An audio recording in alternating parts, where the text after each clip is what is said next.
So I think there's a lot of, maybe I'm going to ask maybe a really blunt question right off the bat. And the question is, for the thing that you were lecturing on, what's your choice of therapy? So for anterior uveitis, Robert, what's your primary choice? Topical Pred Forte. It's the bread and butter, and it takes care of most of the diseases. So local therapy is the easiest and most common therapy first right off the bat. Artie, enthesitis, dactylitis, do you have a go-to? Because we've had so much experience with them, I think the TNF inhibitors, even though the data in the head-to-head made it look like other mechanisms might be as efficient, I just think the length of experience with the TNF makes them the go-to. And Nigel, I'll give you the hard one, for non-radiographic axial SPA, do you have a go-to? Even though we have new indications, are you still relying on older drugs, or how do you manage that? Yeah, so we consider non-radiographic axial SPN and radiographic as part of the same spectrum, and we approach treatment the same way, unless there are compelling indications, which we might come to in the future questions. We treat all agents equally. So there is no specific go-to first-line drug. Okay. So I want to ask our panelists to feel free to jump in on any question that's asked, even though it may not have been asked of you. And I want to start with the issue of X-rays in spondyloarthritis. So Nigel, we spent 15 years trying to show that our great therapies have great impact and can be disease modifying. Only recently have we been able to show that. I don't know that, I think there's a story in there as to how we should be viewing the X-ray data or the imaging data. The question is for the rheumatologists, what should they be doing as far as imaging in SPA and specifically ankylosing spondylitis or suspected SPA? Is it just for diagnosis, or should they be doing serial images? Should they be trying to get serial MRIs to prove disease modification? Yeah, so first of all, I'll open by saying that MRI, definitely you don't need serial MRIs. There are people around the world who may disagree with that, but I can, that's been our stand. MRI is used initially for diagnosis, and we repeat MRI only in specific situations where patients may flare despite being on treatment, and we are not very sure whether this is active disease versus is it some other cause for the back pain. That's probably the only situation where we repeat the MRI. As for X-rays, it depends on, I would say it depends on the nature of your practice. So if you're in an academic setting like ours, if you're in a university hospital and you have a research cohort going, you tend to repeat X-rays because it's part of the research protocol. But if you follow the latest Spartan ACR guidelines for ankylosing spondylitis and axial SP in general, as a rule, repeating X-rays every 2 or 3 years is not recommended, because that's not going to change our treatment. You get your X-rays initially, document the disease, make your diagnosis, and use it for prognostication. You generally don't repeat X-rays. Now, having said that, there may be situations where you may want to repeat the X-rays, and an example would be where the patients sometimes tend to underreport their symptoms, and they're happy with how they're doing. For example, somebody who's taking as and when required NSAIDs, PR and NSAIDs, you know clearly that their CRP and ESR has remained persistently high, but they come back and say, I'm fine, doc, and they repeatedly report 3 or in a pain, and BASTI score is like 2.53. In those situations, you know that they are underreporting, and then if you do a follow-up X-ray and show that, look, your disease is significantly progressing, you have significant inflammation ongoing that is evidenced by sustained CRP levels, we could change the course. So that will be a situation where we may repeat the X-rays. So let's stay on the topic of imaging for each of our topics. Artie, I can prove that someone has enthesitis by pressing on one of 18 different spots. I have my 4 go-tos that I use, but should people be doing imaging if they're not doing research? For enthesitis, it's really hard to make a case because what are you going to do differently for the patient in the clinic? And it's a little bit time consuming it's actually, I think, a little bit trickier because you really need to get very close to the insertion to be able to image the enthesis with ultrasound. And if you get an MRI, it makes beautiful pictures, but you may not do anything with those. I don't think imaging is really that standard as of yet.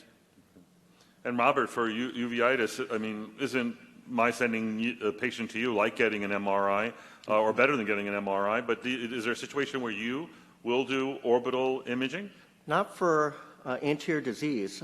What's really nice about the eye is we can totally see everything by the slit lamp exam. So when you look at what we're doing, most of the time I don't need imaging. One of the caveats is some patients who come to me late where they get this iritis and the color part of the eye, the iris, sticks to the lens. That term we use is called sneaky eye. And I actually can't see into the back to know if it's causing a posterior disease. Now, that one actually doesn't matter quite as much because I can go to ultrasound to see if there's any inflammation in the back of the eye. That helps. Ultrasounds for the eye have to be kind of a higher wavelength for the shorter penetration. And other things is if the history helps me. If it's an iritis, they tend to get the red eye. And if they're 20/20, you know that they're not getting any damage to the back.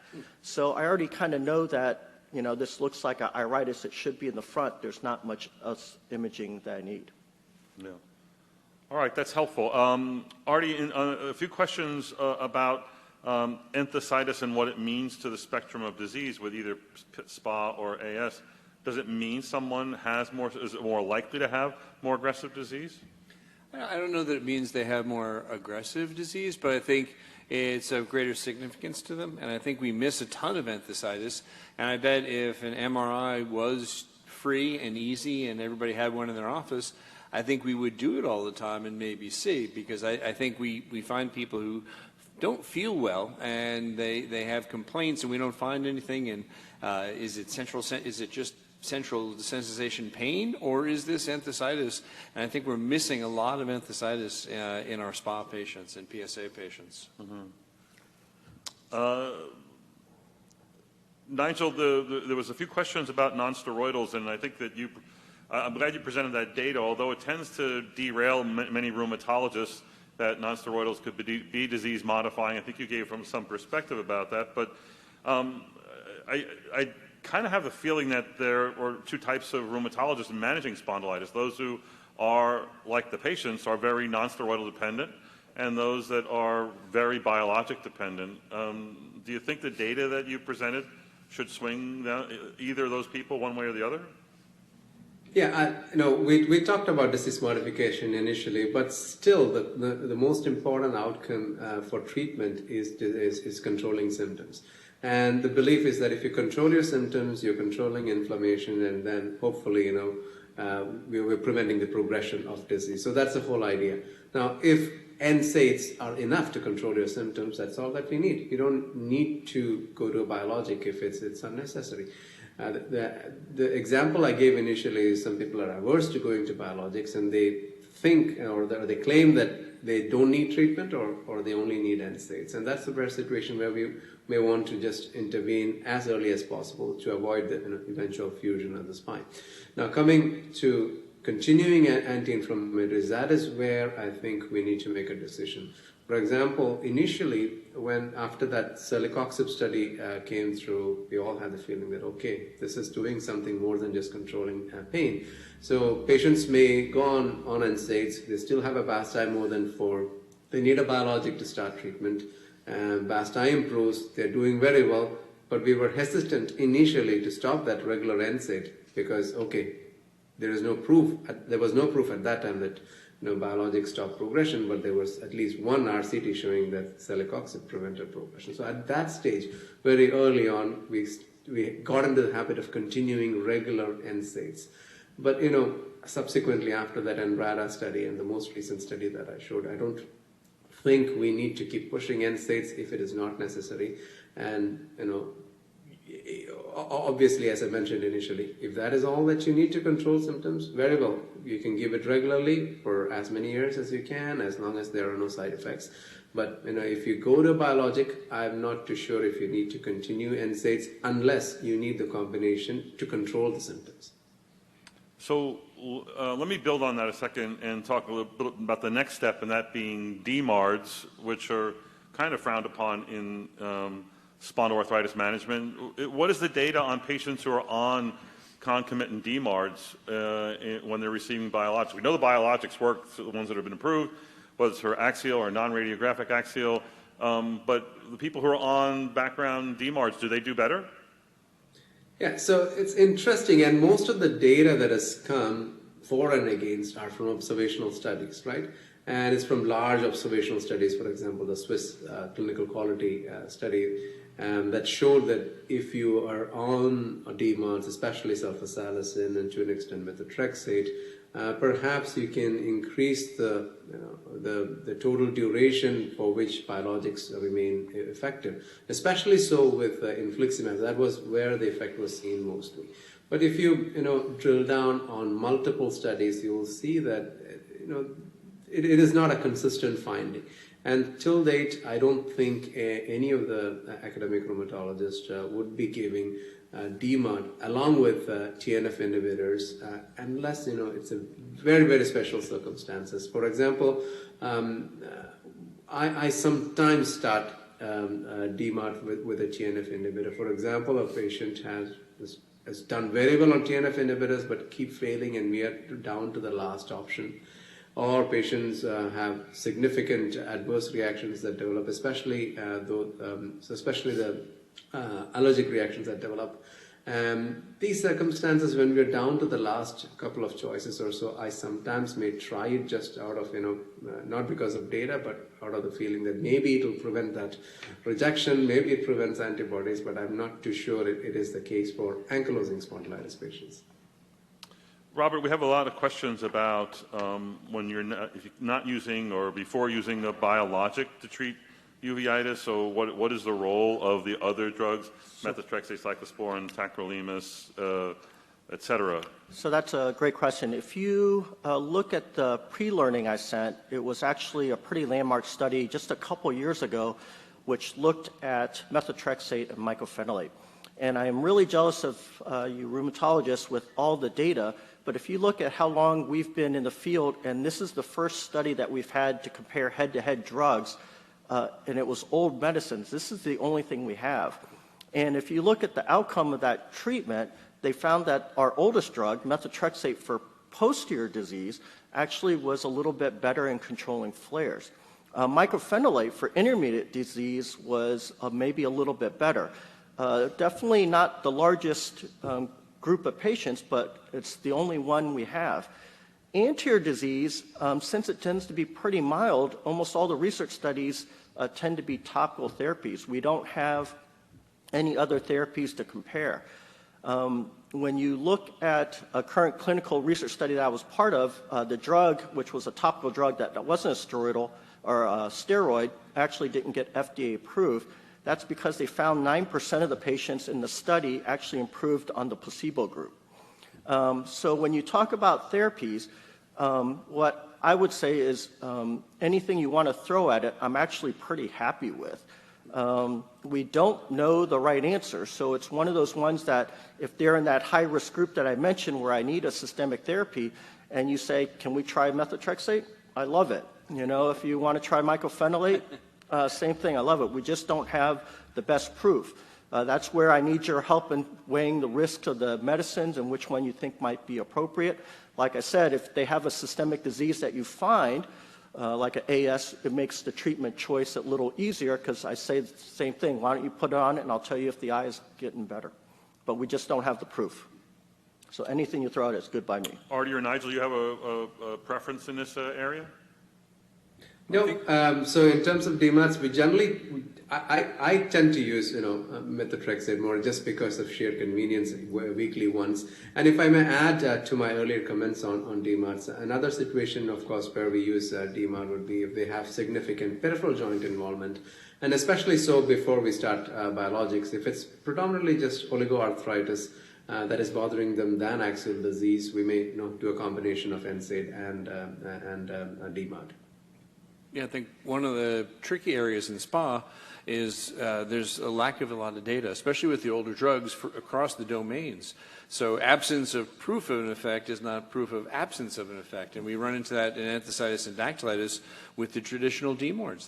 There's not studies to say. So that's why we're very interested in the SEAM study. but that had no placebo, so you don't really know the effect size.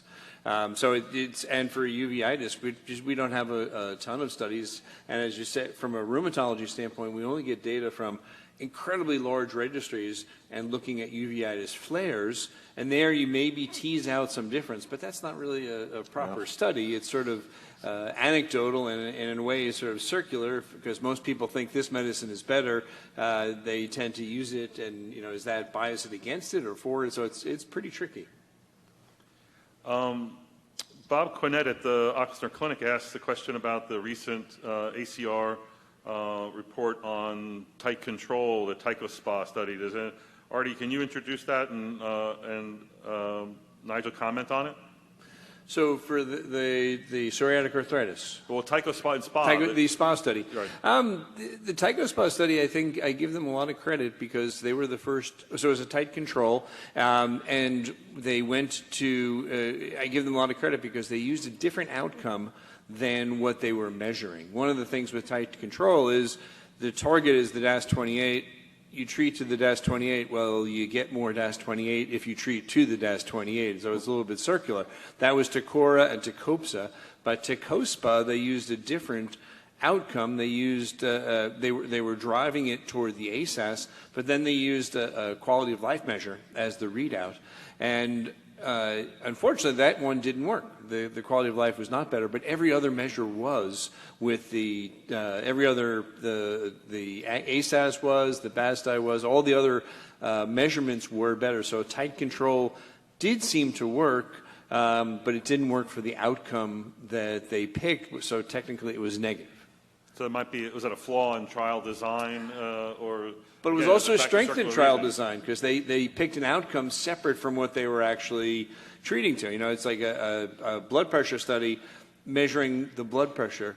Well, shouldn't you measure something else that's a result of the blood pressure if you really want to see how effective it is? So they tried to think outside the box, and then ended up it didn't achieve the primary endpoint. They got in trouble for doing that. Nigel, what do you think? Yeah, I completely agree with Artie. I think the design was practical and appropriate because you're targeting, inflammation. You're targeting inflammation and trying to get patients with an ASTAS less than 2.1. Now, if you do that, obviously, if you look for BASTA, it'll be better. If you look for CRP, it'll be better. So that's not an appropriate outcome. The best outcome would have been, radiographic progression, for example, but you have to wait 4 years or 6 years to see that. So what else can you do in the interim? Then you look for quality of life, which maybe it is connected to inflammation, but it's not really a measure of inflammation, right? So you can look at that, and as Artie pointed out, it was a negative study. So, that's where we stand. Robert, actually, I'm going to ask you an odd question from Dr. Murthy here. VKH syndrome, what do you prefer to use, and what is VKH syndrome? So Vollkornagi-Harada syndrome, we actually don't know what causes it. It's more common in Hispanic American Indians. Worldwide, it's more common in Japanese for some reason. And VKH is described based on the physicians who described it. Originally, we thought it was two different diseases. Harada described the posterior component, and Vollkornagi described the skin and external manifestations. We found out it was all one disease. The problem is it tends to affect the back of the eye where you get a severe uveitis and what we call an exudative retinal detachment. So fluid gets underneath the retina and detaches it. It's one of the few that causes a pan-uveitis, so they can get anterior segment symptoms. And because it affects the back, this can be visually devastating. And the treatment typically right off the bat tends to be systemic immunosuppression therapy. So kind of a preload with steroids to get the vision back and at the same time start therapy. Where I was trained, azathioprine works really well, but this kind of comes back to the irony of why we need your help. Do you guys know the only systemic FDA-approved medicine for eye disease up until a couple years ago for posterior segment? Before adalimumab, you mean? Yep. It's steroids. That's the only thing we had FDA approved. Everything else is actually off-label because we just don't have anything else. So it's just based on our clinical experience. Methotrexate tends to be too weak for me. At first, I used to think, or when I was trained, meclophenolate, we thought might be stronger until the FAST study. So methotrexate still might be better. I still prefer Imuran, azathioprine, but now that Humira is approved, I would definitely pick that right off the bat in these patients with VKH because they have such severe disease. Can I ask something, Jack? Can I ask Dr. Wong?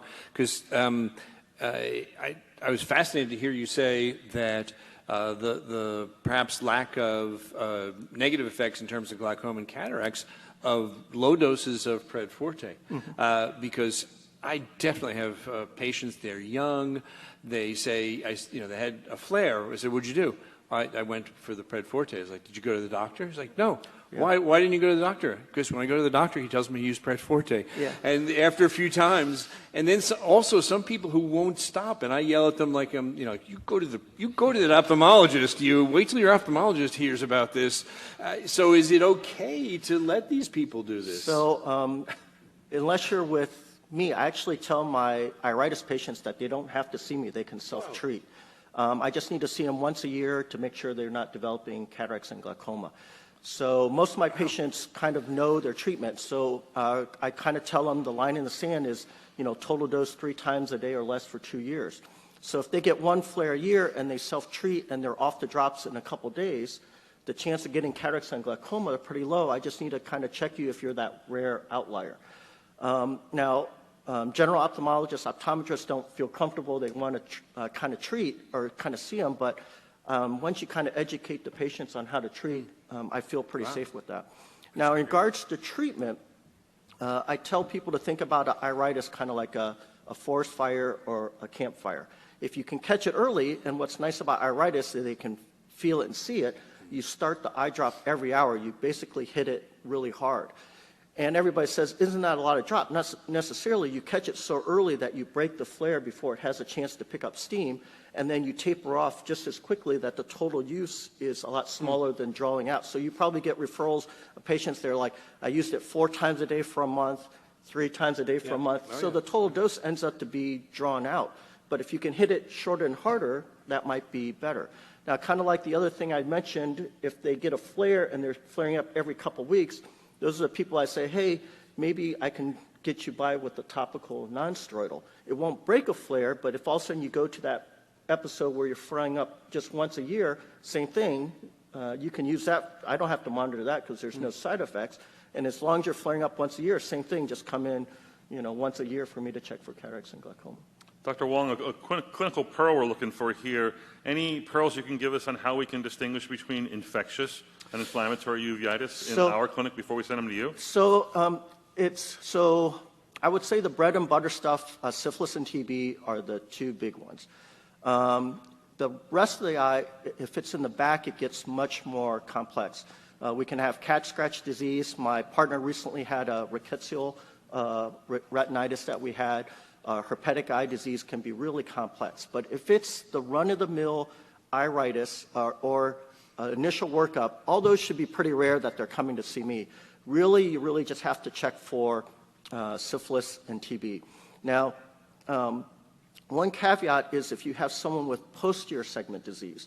If they get a uveitis or a vitritis, which is inflammation in the middle part of the eye, they never had it, and they're older than 60, and they're not on a bisphosphonate, one of the things we worry about is primary CNS lymphoma.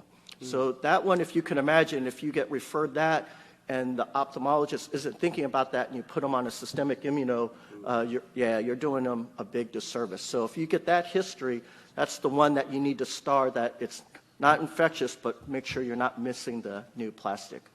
So a few questions about, are there things we shouldn't worry about? Artie, a patient who's got dactylitis, obvious dactylitis, but he's not symptomatic from it, does he need to be treated? Well, that's another intense debate within the community. Is there active synovitis and chronic? I mean, active dactylitis and chronic dactylitis, and we actually don't really know. If you talk to Daphne, she makes a very big deal about that there can be swelling, and if it's not tender and if it's not erythematous, then there's absolutely nothing to be done about that. Other people might say, well, if you really did a highly sensitive imaging, it'd be rare that you don't see at least some inflammation. But if the patient's not symptomatic, it's hard to know. How are you going to make it better if it's actually not bothering them? Jack, can I make a quick comment? I love that you said that because actually I deal with this in eye disease. So when you get iritis, sometimes you'll get a referred to someone and the letter will say, I still see some cells. And you ask the patient and they're asymptomatic. And this is actually controversial. One of the teachings is that you want the eye totally quiet. If you look at another landmark study, the Redisert or the MUST study, we compared the implant with the steroid in the eye. This is for posterior segment disease, and letting all of us UVI specialists use systemic immunosuppression. And what they found was that the implant did a better job of us expertly controlled people controlling the inflammation versus systemics. But what they found was the vision after 5 years in both groups, even though we couldn't control it with the systemics, was actually the same. So my argument, and again, this is controversial, that if you see a little cells, but they're asymptomatic and not getting cataracts and glaucoma, you don't have to keep hitting them with a big hammer. So same thing for the eye. If they're not symptomatic, you get referred to somebody, like I see some cells, but it's not doing anything. You can kind of tell us to stop annoying you. Yeah, it's a little analogous to the RA studies to show that if you try to treat the target based on ultrasound or MRI, you really don't do any better, that you really do need to have standard measures, clinical measures, and whatnot. We have a question about non-radiographic axial SPA who has a normal CRP. What's their chance of responding to a TNF?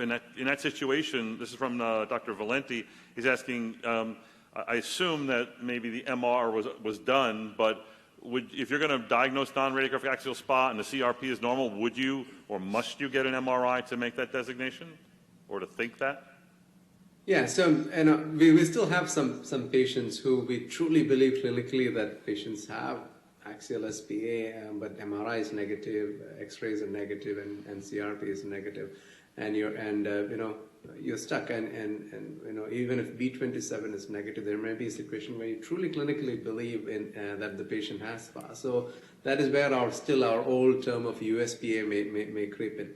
As far as treatment response, however, at least from the studies that we have seen so far, we know that CRP is really one of the best predictors of response.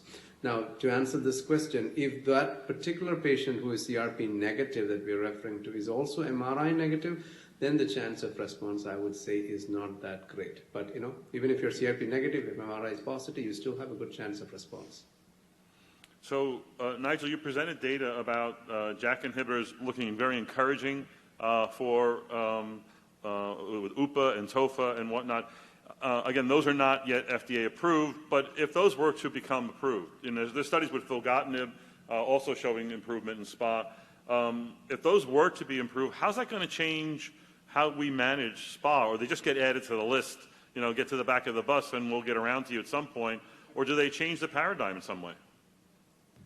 Yeah, we do. We always have new agents coming into the clinic all the time, but we always go with experience. And as Artie pointed out earlier, when he decided, or when he mentioned TNF inhibitors, despite having so many other options, we always go with experience and what we know best. So it'll take a little bit of time, but the biggest advantage I see for the JAK inhibitors is that it is oral, and as we have seen in the RA population, the uptake is really fast when it comes to oral medications. Now we'll have to see what the adverse event profile and everything, how it pans out with time.